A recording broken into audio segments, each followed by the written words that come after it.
All right, it's time.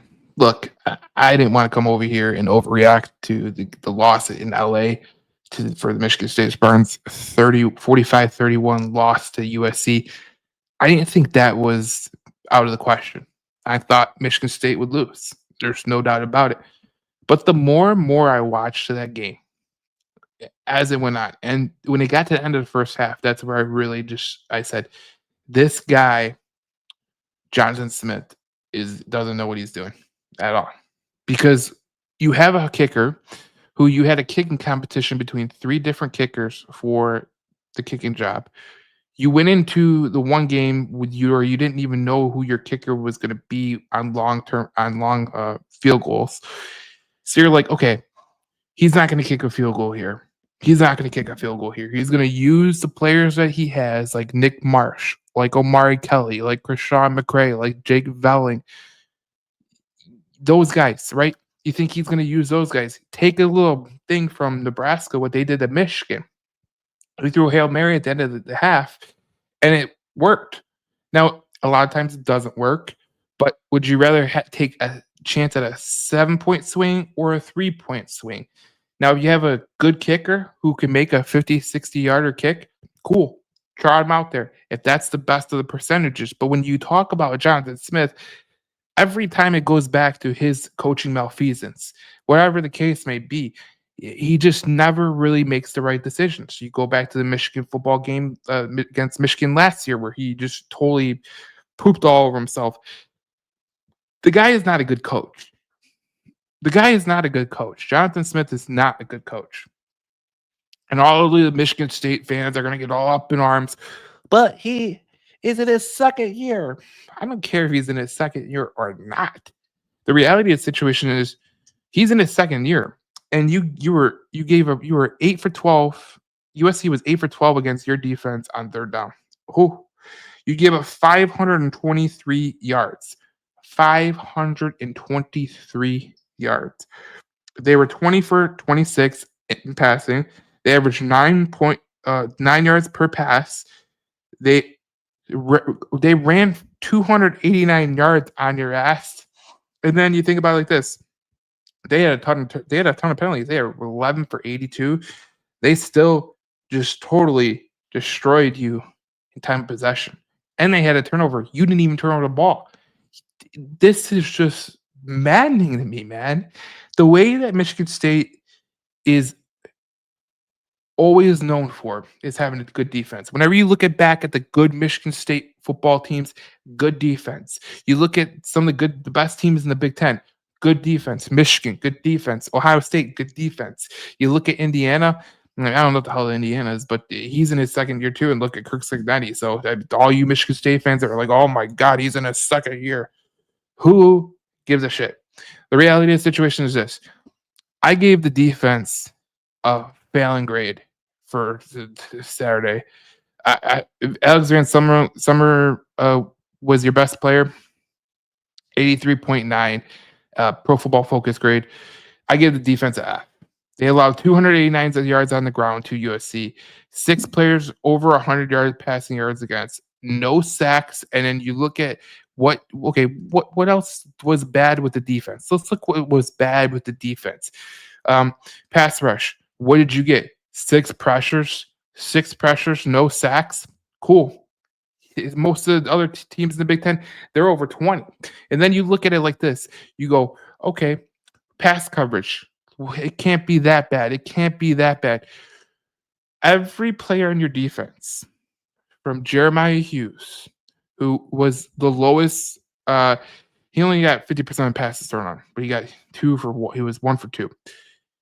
83% for Malik Spencer, 100% for Joshua Eaton, 100% for Darius Snow. Wayne Matthews left early. He got hurt, and so glad he's okay. But he had 1 pass for 1 reception. But you look at Malcolm Ball, cornerback, 2 for 2. Moa, 3 for 3. Jordan Hall, 1 for 1. He left the game because he got targeting penalty, which was dumb.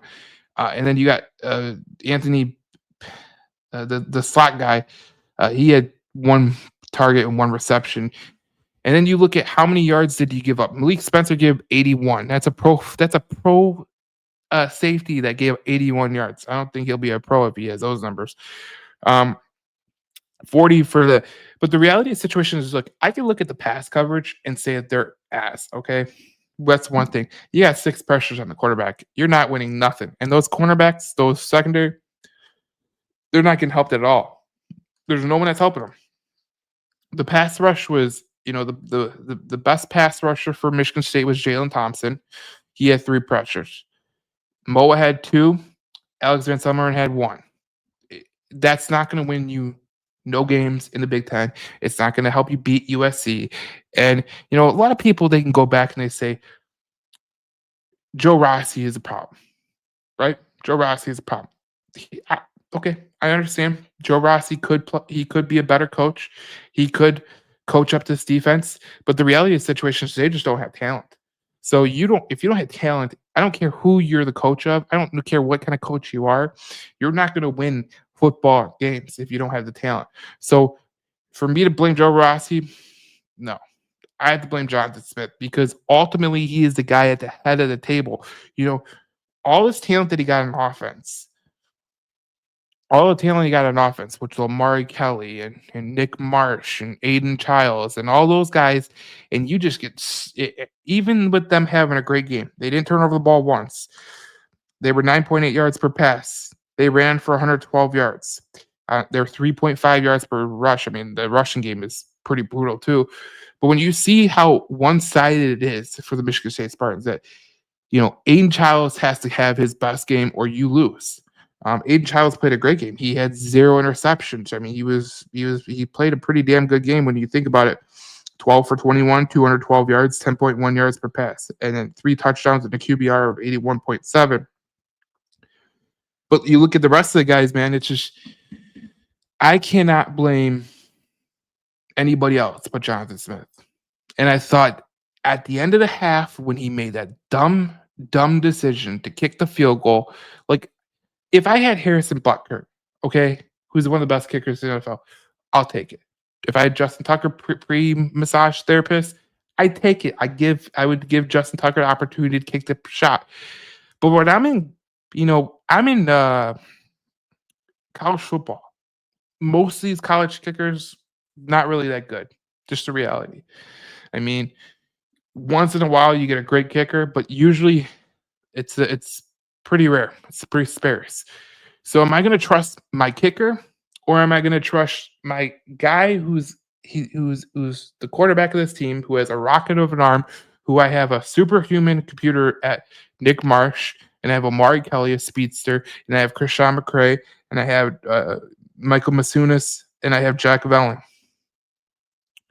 I'll take that chance all day. But the problem with Johnathan Smith is he didn't want to take that chance. He wanted to go with the safe route. This guy loves to play the safe route. And this isn't Oregon State, okay? It's not Oregon State. It's Michigan State. It's a different type of opportunity. It's a different type of team. You're not playing at Oregon State no more, dude. Michigan State's a top 25 program in revenue, or a top 25 program in attendance, year after year after year, and they're one of the top 25 revenue in the college football ranks. So anyone that could watch this video, they're like, well, it's Michigan State. You can win at Michigan State. Mark D'Antonio proved it, and he was the guy who was meat and potatoes. If you were a guy like if Marcus Freeman was a coach at Michigan State, he would do pretty good.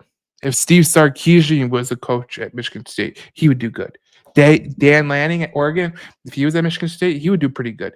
Kurt Cignetti would absolutely be dominating Michigan State, what he's doing to Indiana. Instead, at Michigan State, they have Johnathan Smith, who is just Mr. Safe McGee. And look, I didn't like any of it. I gave the offense a B because they were the only glaring thing I liked about the game. Childs had a good game. The rush game still sucks. The defense still sucks. Michigan State is not a great team. I gave them a D overall because when you think about it from this perspective, they weren't good at all. They were not good at all. They were absolutely dreadful to watch. It was one of the most dreadful games that I was tired. I was like, I'm not making a video. I'm not making a video tomorrow too because I gotta collect my thoughts. But the reality of the situation is Jonathan Smith is not the right coach for his football program. Jonathan Smith is a guy who will never get this football program to the right thing. And I know every little Michigan State fan is going to come along and say, "Well, guys, he deserves a second year, a third year, a fourth year, a fifth year." In today's college football, you only need 2 3 years. You only need 2 3 years. It's been proven. So miss me with that. So Michigan State. I mean, I look at their schedule.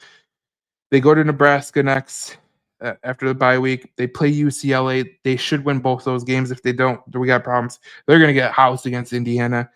They play Michigan. Hopefully, they don't get housed there. They play Penn State. They're going to get housed there because they cannot stop a nosebleed whatsoever.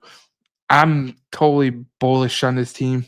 I thought that there was a opportunity for them to have a potential ceiling of 9-3. The floor is 5-7 based on the last couple weeks I've saw from Michigan State in terms of the Youngstown State game, the Boston College game, their defense sucks. And for me to pick them against Indiana or Michigan or Penn State is just wild. That you can't even say that they have a shot because their offense can't stop a nosebleed. I mean, their defense can't stop a nosebleed. They can't rush the passer. It doesn't matter. Michigan State's in a bad role to hurt, and hopefully they can get out. But it doesn't look too good. We'll talk to you on another episode of J Sports, and when we talk Michigan State, yeah, it's gonna suck. They always it's just this is not what I expected from Michigan State. I expected them to be a lot better. The offense is a lot better. The defense is marginally worse. It's on the coach. It's on the coach. It's on the coach. We'll see you in the next video. Let's talk more Michigan State football.